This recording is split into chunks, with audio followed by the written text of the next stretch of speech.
సంభాషణ కానీ ప్రతిదీ వాళ్ళు చేసే పరిచర్య కానీ ప్రతిదీ నేను పరిశీలన చేస్తూ ఉన్నాను, నేను గమనిస్తూ ఉన్నాను, నేను దృష్టి పెడుతూ ఉన్నాను. దేవునికి మహిమ కలుగును గాక. చాలా సంతోషం, చాలా సంతోషం. ఎప్పుడన్నా ఈ ప్రాంతంలో వెళ్ళాల్సి వస్తే ఒకవేళ పౌలు లాగానే నాకు ఇక్కడ ఒక అప్పుల్లో పిసికిల్లా వాళ్ళు ఉన్నారు అనేటటువంటి ఒక ఆలోచన నాకుంది ప్రస్తుతానికి. ఇప్పటికైతే పౌలు కావాలని వీళ్ళతో సావాసం కలిసి నివసించారట. దేవునికి స్తోత్రం కలుగును గాక. ఇది మొదటిసారి రాయబడ్డటువంటి విషయం. సావాసం అనేటువంటిది చాలా ప్రాముఖ్యం. అబ్రహాముని దేవుడు పిలిచాడు. అబ్రహాము అన్ని వదిలిపెట్టేసి బయలుదేరాడు. అబ్రహాముతో పాటు లోతు బయలుదేరాడు. లోతును రమ్మని అబ్రహాం అనలా, కానీ లోతు అబ్రహాము యొక్క పిలుపులో మొదటి స్థాయిలో పాలిభాగస్తుడు అయ్యాడు. జాగ్రత్తగా మీరు వాక్యం చూస్తే దేవుడు అతని పిలుపులో పాలిభాగస్తుడైనటువంటి లోతుని కూడా అబ్రహాముతో సమలెవల్లో ఆస్వాదించాడు. వాళ్ళిద్దరూ కలిసి ఉండటానికి ఆ స్థలం చాలేదట, ఆ దేశం పట్టలేదట. వాళ్ళ పశువుల కాపలకి ఇతర పశువుల కాపలు గొడవలు వచ్చినాయట. అప్పుడు మనం వేరైపోదామని చెప్పేసి నిర్ణయం. లోతు నాశనం కావటానికి గల కారణం ఏంటంటే ఒక మంచి సావాసులను దూరం అయిపోయాడు. మనం ఒక చెడ్డ సావాసానికి దగ్గర కాకూడదు, అది ఎంత ప్రాముఖ్యమో ఒక మంచి సావాసానికి కూడా మనం దూరం కాకూడదు. ఒక చెడ్డ సావాసానికి దగ్గరైతే మనకి ఎంత నష్టం కలిగిందో ఒక మంచి సహవాసాన్ని కోల్పోతే కూడా అంతకంటే ఎక్కువ నష్టమే కలిగింది. అది లోతు జీవితంలో జరిగింది. దీన్ని బట్టి భార్యాభర్తలుగా సేవకులు కావచ్చు, లేక విశ్వాసుల కుటుంబం కావచ్చు, భార్యాభర్తలుగా మీరు ఎవరితో సహవాసంలో ఉన్నారు, మీతో ఎవరు సహవాసంలో ఉన్నారు? దేవుడు కొన్నిసార్లు ఈ లోతుకి అవకాశం ఇచ్చాడు అబ్రహాముతో తిరిగి కలుపుకోవటానికి. లోతుకు ఉన్న సమస్తమును కూడా శత్రువులు తీసుకువెళ్ళిపోయినప్పుడు అబ్రహాము వాళ్ళతో యుద్ధం చేసి పోరాడి లోతు కుటుంబాన్ని, లోతు సమస్తాన్ని కూడా రక్షించి పక్కన పెడితే అప్పుడన్నా నేను నీతో పాటు వస్తా, నేను నీకు వేరైపోయాను, నేను చాలా తప్పు చేశానని పశ్చాత్తాపడితే లోతు చరిత్ర బైబిల్లో మరొక రకంగా ఉండేది. లోతు సొదొమ గొమొరను వదిలిపెట్టినప్పుడు లోతు భార్య వెనక వైపు చూసి ఉప్పు స్తంభం అయిపోయింది. లోతు కుమార్తెలు మాత్రమే మిగిలారు. అప్పుడు కూడా దేవుడు ఒక అవకాశం ఇచ్చాడు. అప్పుడన్నా అబ్రహాము దగ్గరికి వెళ్ళినట్టయితే లోతు చరిత్ర మరొక రకంగా ఉండేది. మోయాబు దేవునికి శత్రువులైనటువంటి ఒక జాతి పుట్టడానికి కారణము లోతు కుమార్తె. జాగ్రత్త, మన సహవాసం అనేది చాలా చాలా చాలా జాగ్రత్త. దుష్ట సహవాసము మంచి నడవడిని. నువ్వు ఎంత మంచోడు అయినా సరే, నేను చాలా మందిని చూశాను, ఒకప్పుడు అగ్ని కణములాగా బగబగ మండేటటువంటి పరిశుద్ధాత్మ శక్తితో సేవ చేసిన వాళ్ళు ఏమో కారణాలు ఏమో, అది ఆర్థికపరమైనటువంటిదా లేకపోతే వాళ్ళు పేరు ప్రఖ్యాతులు సంపాదించాలన్నటువంటి ఉద్దేశంతోనా, వాళ్ళు ఏదో మొత్తం మీద వేరే సావాసంలో కలిసిపోయి వేరే సావాసంతో అలవాటైపోయి ఈరోజు చల్లారిపోయినటువంటి స్థితి. ఏ దృక్పథంతో సేవ మొదలు పెట్టావు, నువ్వు ఏ దృక్పథంతో సేవ మొదలు పెట్టావో ఆ విధంగా నువ్వు కొనసాగుతూ ఎలాంటి మంటతో నువ్వు ప్రపంచానికి కనపడావు. కార్యారంభము కంటే కార్యాంతము చెడిపోవద్దు. మన సావాసం చాలా జాగ్రత్తగా ఉండాలి. భార్యాభర్తల సావాసం కూడా చాలా జాగ్రత్తగా ఉండాలి. ఈరోజు కొన్ని ప్రాముఖ్యమైన పాయింట్స్ దేవుని కృపను బట్టి ఈరోజు మా క్లాసులో చెప్పడానికి ప్రభు అవకాశం ఇచ్చారు. లోకం అనేటటువంటి భార్యాభర్తల మధ్య చోటు చేసుకోకూడదు. లోక సంబంధమైనటువంటి స్నేహము అది చాలా గొడవలకు దారి తీసిద్ది. చాలా మంది భార్యాభర్తలు నా ఎరుకలో ఉన్నారు, చక్కటి సావాసం కలిగి ఉండి లోక సంబంధమైన ఒక వ్యక్తి వచ్చి భార్యకు తెలియకుండా భర్తకు తెలియకుండా భార్యతోనూ మాట్లాడి వాళ్ళిద్దరి మధ్య గొడవలు పెట్టినటువంటి సందర్భాలు చాలా ఉన్నాయి.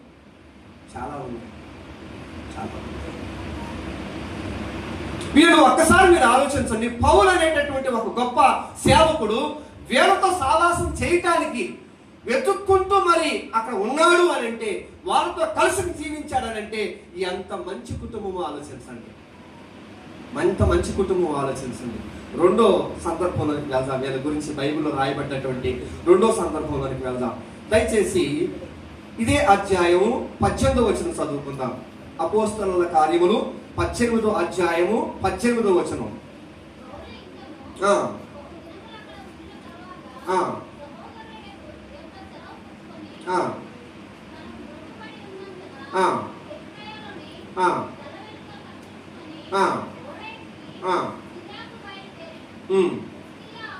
ప్రిస్కిల్లా అకుల్లా అనువారు అతనితో కూడా వెళ్ళిరి. ఇది చాలా ప్రాముఖ్యం. చూడండి, లాస్ట్ విషయం ఏంటంటే ప్రిస్కిల్లా అకుల్లా వారు కూడా అతనితో, అంటే ఇప్పుడు కొరింథీలో కొన్ని దినాలు వీళ్ళు ఉన్నారు, కలిసి ఉన్నారు. కలిసి వీళ్ళు ఏం చేశారంటే పౌలు దగ్గర సేవ నేర్చుకున్నారు. మీరు ఇంకో మాట నేను మీకు జ్ఞాపకం చేస్తాను. అదేంటంటే 4వ వచనం చదవండి. 18వ అధ్యాయం 4వ వచనంలో, అంటే ఈ అకుల ప్రిస్కిల్లా ఇంట్లో పౌలు అనేటటువంటి సేవకుడు ఉండి ప్రతిరోజు విశ్రాంతి దినమున సమాజ మందిరములో తర్కించుచు, అంటే వాదిస్తున్నాడు అనమాట. సమాజ మందిరంలో యేసే క్రీస్తు, యేసే ప్రభువు, ఈయనే మెస్సయ్య అంటానికి సూచనలు ఇవి అని బోధిస్తుంటే వాళ్ళు ఒప్పుకోట్ల తర్కిస్తా ఉంటున్నాడు. తర్కిస్తూ యూదులకు గ్రీసు దేశస్తులకు తర్కించుచు ఏ విధంగానైనా సరే వాళ్ళని ఒప్పిస్తూ ఉన్నాడు. ఇక్కడ అకుల ప్రిస్కిల్లా ఉన్నారు. ఇక్కడ అకుల ప్రిస్కిల్లా ఉండి వాళ్ళ ఆధ్యాత్మికమైనటువంటి జీవితం ఎలా రూపాంతరం చెందిందో మీకు చూపిస్తాను. నేను చూపిస్తా ఇదే అధ్యాయంలో. చూడండి, ఇప్పుడు 18వ వచనం చదవండి.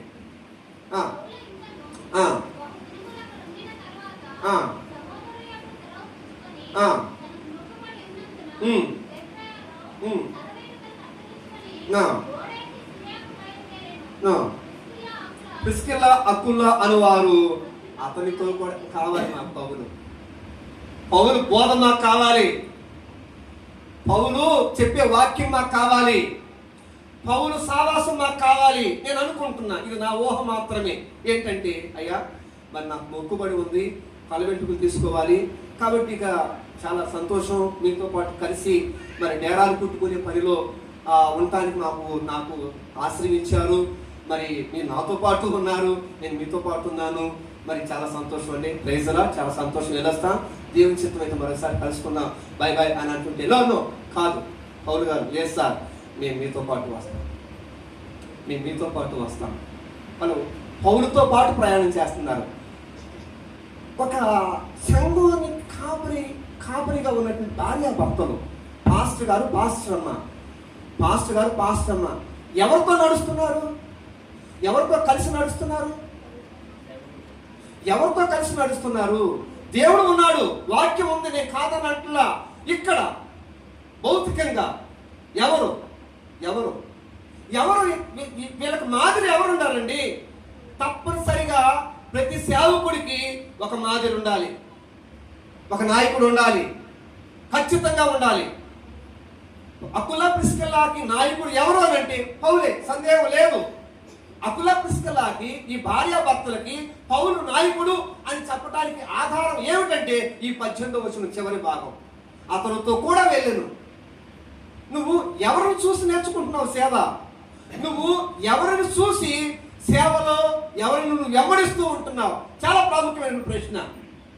నీ జీవితం బాగుపడాలంటే, నీ సేవ బాగుపడాలంటే, నీ సేవ వృద్ధి చెందాలంటే, నీ సేవలో పరిశుద్ధాత్మ దేవుడు కార్యాలు జరిగించి నీ నోటిని దేవుడు తన స్వరంగా వాడుకోవాలనంటే నువ్వు ఎవరితో కలిసి వెళ్తున్నావు, నువ్వు ఎవరిని గురిగా పెట్టుకున్నావు, నువ్వు ఎవరిని ఆదర్శంగా చేసుకుంటున్నావు, చాలా ప్రాముఖ్యం.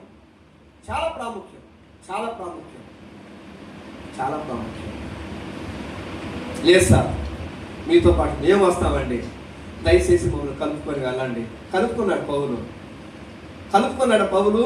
అక్కడ కొన్ని దినాలు ఉన్నారు. ఆ తర్వాత ఇంకొక వచనం చూడండి, 3వ సందర్భంలోకి మనం వెళ్తున్నాం. మూడో సందర్భంలో 19వ వచనం చదవండి.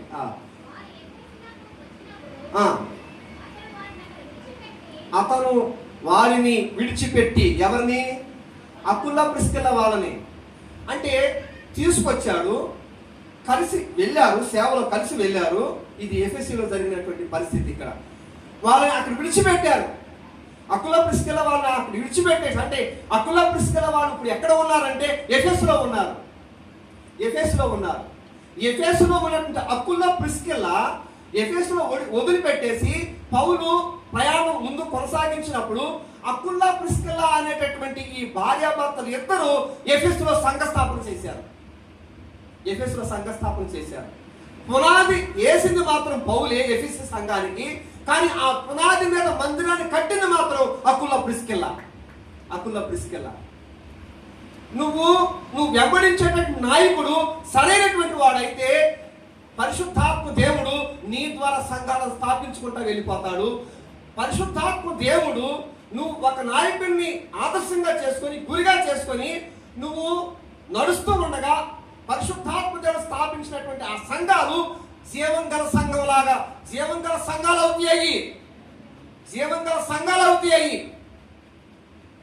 దేవునికి స్తోత్రం కలుగును గాక. పరిచర్య, భార్యాభర్తలు కలిసి చేసే పరిచర్య, ఇది దేవుడు మన చేత చేయించాలి. అకుల ప్రిస్కిల్ల ఇద్దరిని దేవుడు వాడుకున్నాడు. దేవుడు పరిచర్య చేయించాడు వాళ్ళ చేత. దేవుడికి స్తోత్రం కలుగును గాక. ఇది మూడో సందర్భం చూద్దాం దయచేసి. మొదటి సందర్భంలో పౌలు సావాసాన్ని కలుపుకున్నాడు. రెండవ సందర్భంలో వీళ్ళు పౌలుతో పాటు వెళ్ళారు.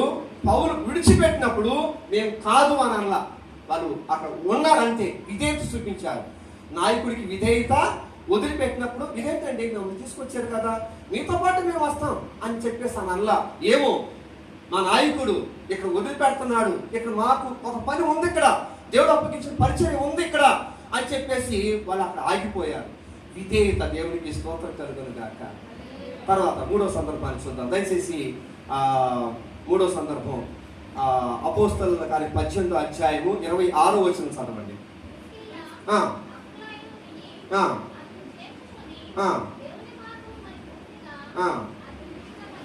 దేవునికి స్తోత్రం కలుగును గాక.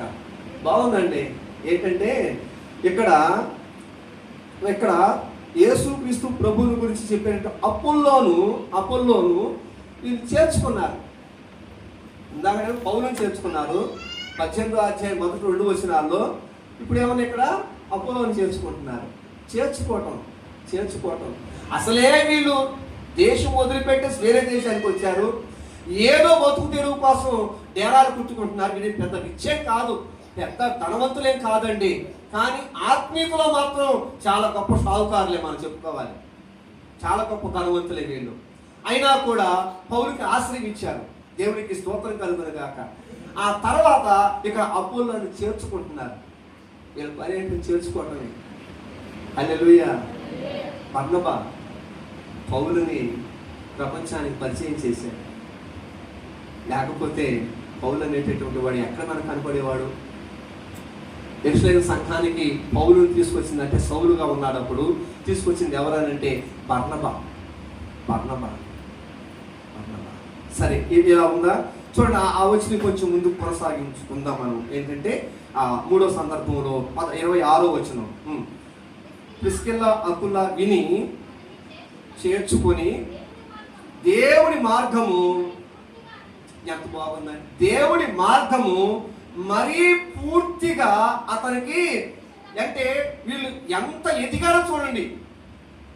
పౌలు దగ్గర నేర్చుకొని ఎంత ఎదిగారో చూడండి. అపోల్లోకి దేవుడి మార్గాన్ని విశదీకరించి, అంటే వివరంగా బోధించేటటువంటి గొప్ప కుటుంబం అయింది. దేవుడికి స్తోత్రం. మంచి సేవకుడు అపోల్లో, చాలా గొప్ప. ఆయన చేర్చు, అసలు ఈయనకి ఇంకా యేసుక్రీస్తు జీవితం, ఆయన సిద్ధపరిచిన మార్గము అపోలోకి బోధించాలి. ఒక పౌరుషం కలిగి సేవ చేస్తున్నాడు, కానీ కొంచెం చిన్న లోపాలు ఉన్నాయి ఇతని యొక్క వాక్య పరిచర్యలో.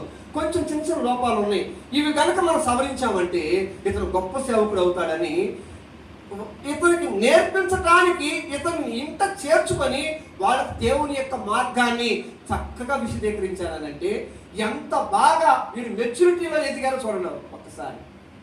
దేవునికి స్తోత్రం కలుగునుగా. ఎంత ఎదిగారు వీళ్ళు? పౌలు దగ్గరే నేర్చుకున్నారు. 4వ వచనం చూపించారు కదా, సమాజ మందిరంలో పౌలు బోధిస్తుండగా ఆ బోధ వీళ్ళు విన్నారు. దేవుడికి స్తోత్రం కలుగునుగా. హల్లెలూయా. ఒక పరిశుద్ధుడు, ఒక ఆత్మీయుడు, ఆత్మతో నింపబడ్డటువంటి అభిషిక్తుడు మన ఇంట్లో ఉండటము అది చాలా గొప్ప ఆశీర్వాదం. మనకి దేవుడు పాఠాలు నేర్పిస్తాడు, దేవుడు వాక్యాన్ని నేర్పిస్తాడు, దేవుడు జీవిత క్రమాన్ని నేర్పిస్తాడు. అకుల ప్రిస్కిల వాళ్ళు నేర్చుకున్నారు, ఆ విధంగా నేర్చుకున్నారు. వీళ్ళు నేర్చుకున్నారు, వీళ్ళు నేర్పించే వాళ్ళు అయ్యారు. దేవునికి స్తోత్రం. వీళ్ళు నేర్చుకున్నారు పౌలు దగ్గర, వీళ్ళు నేర్పించే వాళ్ళు అయ్యారు. వీరు బోధ విన్నారు, వీళ్ళు బోధించే వాళ్ళు అయ్యారు. బోధ వినటానికి, పరిచర్య నేర్చుకోవటానికి మనం ఎప్పుడూ ఫుల్ స్టాప్ పెట్టకూడదు. ఇంకా నేను నేర్చుకోవాల్సింది లేదు అని అన్నావంటే నువ్వు ఎంతవరకు నేర్చుకున్నావో అంతటితో ఆగిపోతుంది. నీకున్నటువంటి ప్రత్యక్షత క్రీస్తుని గురించినటువంటి జ్ఞానాన్ని నేర్చుకునటంలో అంతం లేదు. నాకు తెలిసింది కూడా చాలా తక్కువ, నేను తెలుసుకోవాల్సింది చాలా ఉంది. నేను తెలుసుకోవాలి, నేను నేర్చుకోవాలి అని అన్నోడికి దేవుడు ఎప్పుడు తన ప్రత్యక్షతను తెలియచేస్తాడు, కనపరుస్తాడు. ఆయన సేవ బోధ నేర్పిస్తూనే ఉంటాడు. నేను నేర్చుకునేది లేదు అని అంటే దేవుడికి నేర్పడం మానేస్తాడు. నేను చాలా మందిలో చూశాను, బైబిల్ కాలేజీలో జాయిన్ అయ్యి సేవకులు కూడా కాలం ఎగరేసేటటువంటి వాళ్ళు ఉన్నారు, కొమ్ములు తిప్పేటటువంటి వాళ్ళు ఉన్నారు. ఏంటంటే మాకు అమ్మాయి నేర్చుకోవాలా అన్నట్టుగా. వీళ్ళు నేర్చుకున్నారు, వీళ్ళు నేర్పుతున్నారు. దేవునికి స్తోత్రం కలుగునుగాక. హల్లెలూయా, హల్లెలూయా. చాలా సంతోషం. దయచేసి అపోస్తలుల కార్యము 18వ అధ్యాయము, మనం హెబ్రీ రాసిన పత్రిక, హెబ్రీ రాసిన 5వ అధ్యాయం 12వ వచనం చదవండి దయచేసి. హెబ్రీ 5:12.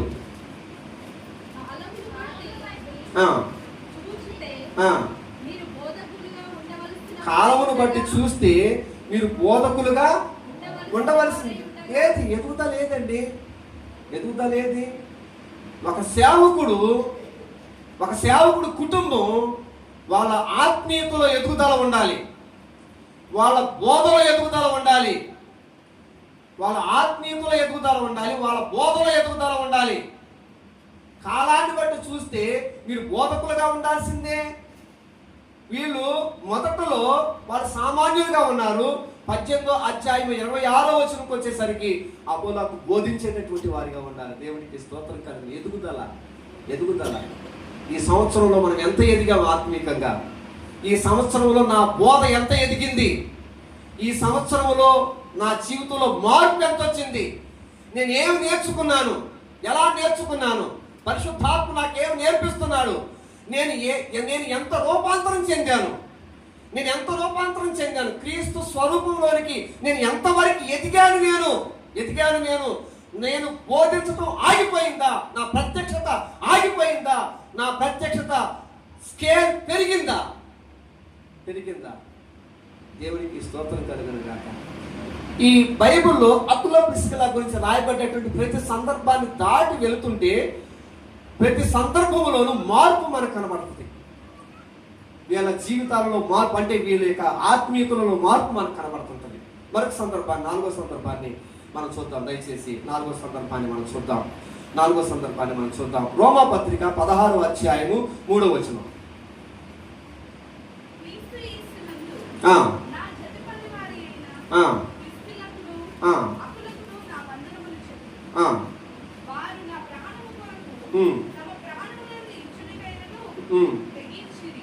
దేవునికి స్తోత్రం కలుగునుగాక. ఎంత చక్కటి మాటలు రాస్తున్నాడు పౌలు మహాశయుడు, పరిశుద్ధుడు ఈ అకుల ప్రిస్కిల గురించి. ఏమంటున్నారండి? నా చత పని వారు. మీ బైబిల్లో కూడా ఇలా ఉందనుకుంటున్నా నేను. బోల్డ్ లెటర్స్తో ఉంటుంది ఇక్కడ, బోల్డ్ లెటర్స్తో కొంచెం కొంచెం థిక్నెస్గా ఉంటుంది ఆ లెటర్స్. నా చత పని వారు ప్రారంభంలో చేర్చుకున్నారు, సావాసం చేశారు, తర్వాత ఏమన్నా వెంబడించారు, అతనితో పాటు వెళ్ళారు, అపోలోకు బోధించేటటువంటి వాళ్ళు అయ్యారు.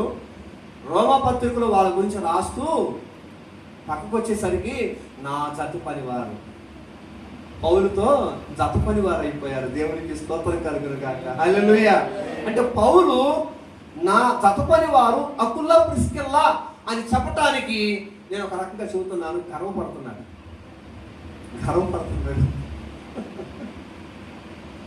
శిష్యులైపోయారండి వీళ్ళు.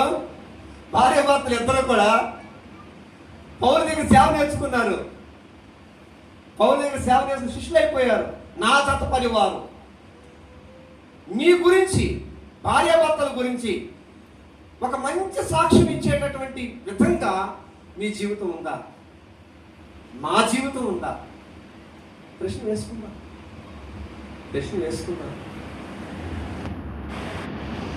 నాకు సేవలో వీళ్ళు అవసరం అండి, నాకు సేవలో వీళ్ళు అవసరం అండి, నాకు కావాలి వీళ్ళు అన్నట్టుగా ఒక సేవకుడు మన గురించి ఆ విధంగా అన్నట్టుగా ఆ సాక్ష్యం ఉందా మన దగ్గర? నేను కనుక్కుంటానండి, నేను ఫలానా